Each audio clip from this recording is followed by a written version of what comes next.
Hello dear students, I am Dr. Vartika Jain. Today we are going to study about citrus wood. It is part of Unit 4th of second paper of Botany of BSc second year.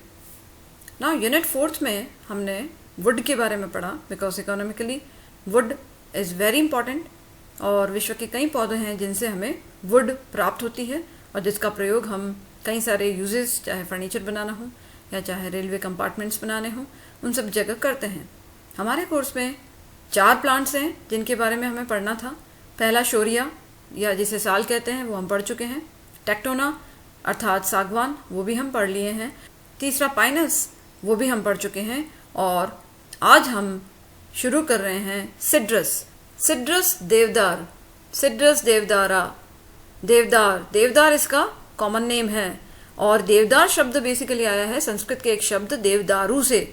देवदारू जिसे कहा जाता है it is timber of the God's.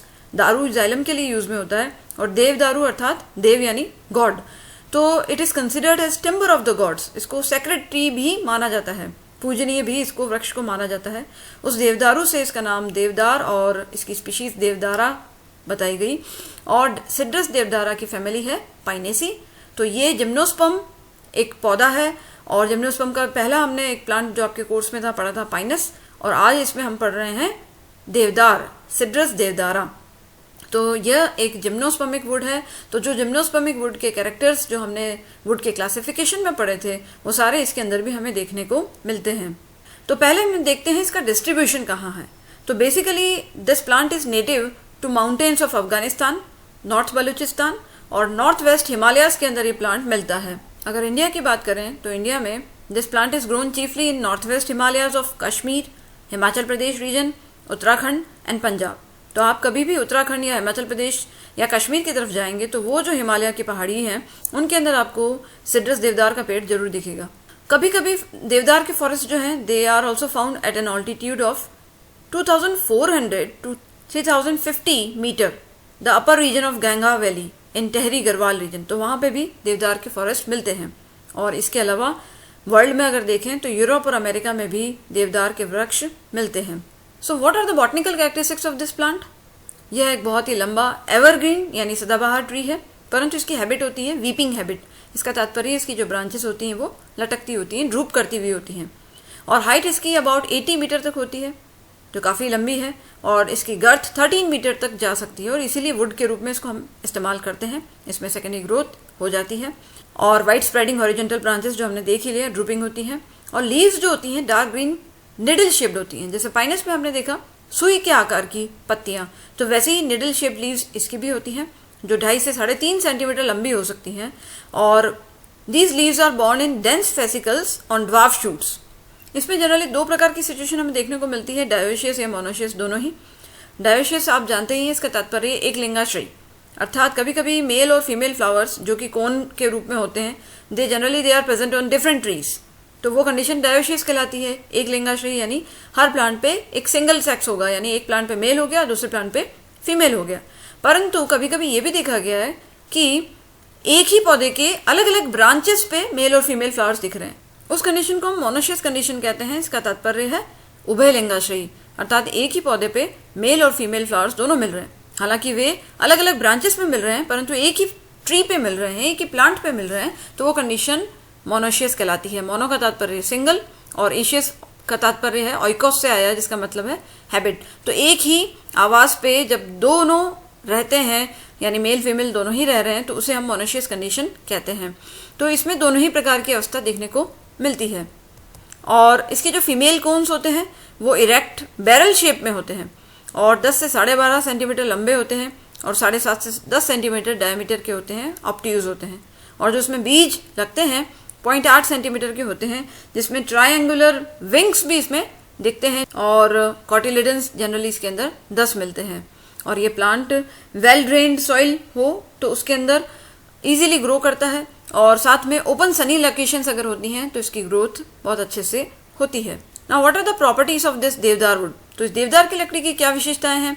अगर हम इसको देखेंगे तो इसकी जो छाल है वो ग्रेइश ब्राउन रंग की दिखती है, जिसमें बहुत ही खूब सारे ऐसे शैलो वर्टिकल फिशर्स उसमें आपको दिखते हैं, दरारें।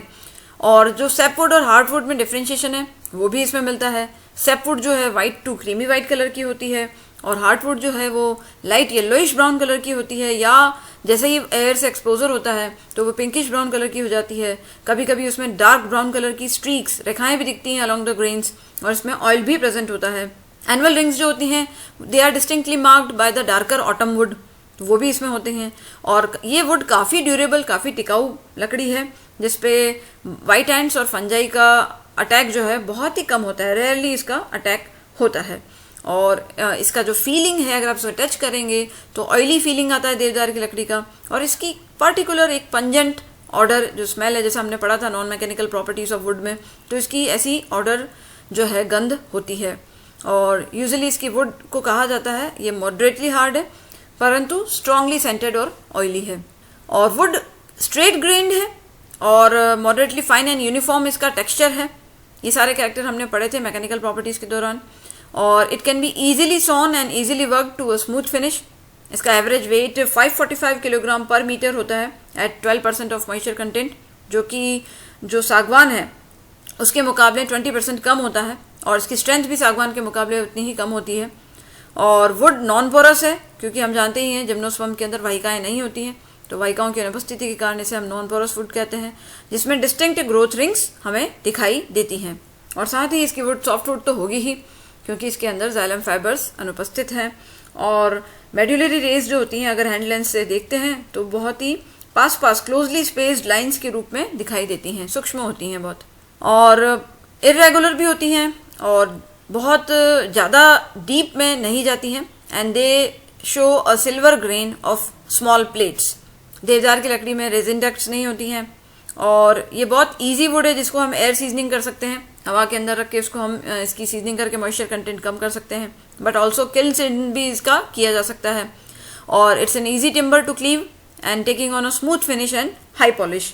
ईजी टिम्बर है जिसको ये किया जा सकता है। और यहाँ पे जो ये फोटोग्राफ है जो मैंने पहले भी अपने फर्स्ट इंट्रोडक्टिव वीडियो में आपको दिखाया था, ये फॉरेस्ट रिसर्च इंस्टीट्यूट देहरादून के अंदर जो वुड म्यूजियम है वहाँ पे इस देवदार की लकड़ी का टीएस है जो वहाँ पे रखा गया है। और ये लिया गया था टिहरी गढ़वाल के बालचा टॉन्स के वन में, और इसकी आयु बताई जाती है 704 साल पुराना है। और आयु की गणना आपको पता ही है कि हम जो एनुअल रिंग्स होती है उसको देख करके वार्षिक वलय के आधार पे हम उसकी गणना करते हैं। इसकी रेडियस 140 सेंटीमीटर है, तो ये बहुत ही बड़ा विशालकाय ट्री होता है और इसको माना जाता है one of the strongest coniferous woods. तो जो कॉनिफर्स हैं अर्थात जो पाइनेसी फैमिली के मेंबर्स हैं उन सभी जिम्नोस्पर्म्स के अंदर से इसकी लकड़ी को सबसे ज़्यादा मजबूत बताया जाता है, और इसलिए इसका यूज़ किया जाता है आपकी विंडोज़, खिड़कियाँ और दरवाज़ों की फ्रेम्स बनाने में, फर्नीचर बनाने में, पैकिंग केसेस बनाने में, बीम्स और ब्रिजेस बनाने में, पोर्ट्स, शिंगल्स और रेलवे स्लीपर्स बनाने में भी इसका प्रयोग किया जाता है। और इसके अलावा वेगन बिल्डिंग में, कैरियजेस बनाने में, सेकेंड ग्रेड पेंसिल्स बनाने में भी देवदार की लकड़ी का प्रयोग किया जाता है।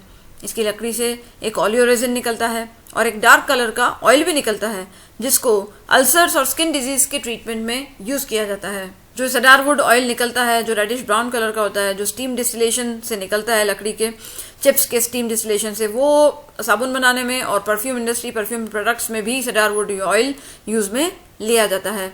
और इसकी वुड जो है मेडिसिनली भी डायूरेटिक और डाइफोरेटिक और कार्मिनेटिव है, और फीवर में, पल्मोनरी और यूरिनरी डिसऑर्डर्स के अंदर और रोमेटिज्म और पाइल्स के अंदर भी इसकी लकड़ी का प्रयोग किया जाता है। इसको स्नेक बाइट के एंटीडोट के रूप में भी इस्तेमाल लिया जाता है, और कई सारी स्किन डिजीजेस और अल्सर्स को ठीक करने में भी इसका प्रयोग किया जाता है। तो आज यहाँ पे हमारा वुड वाला पोर्शन पूरा फिनिश होता है जिसमें हमने वुड की प्रॉपर्टीज़ भी देखी, मैकेनिकल, नॉन मैकेनिकल, वुड का क्लासिफिकेशन भी देख लिया, और जो 4 प्लांट्स आपके कोर्स में हैं जिसमें शोरिया है, टेक्टोना है, पाइनस है और सिड्रस, वो भी देखा। तो इसके साथ ही वुड का चैप्टर यहाँ पे फिनिश होता है। Thank you very much.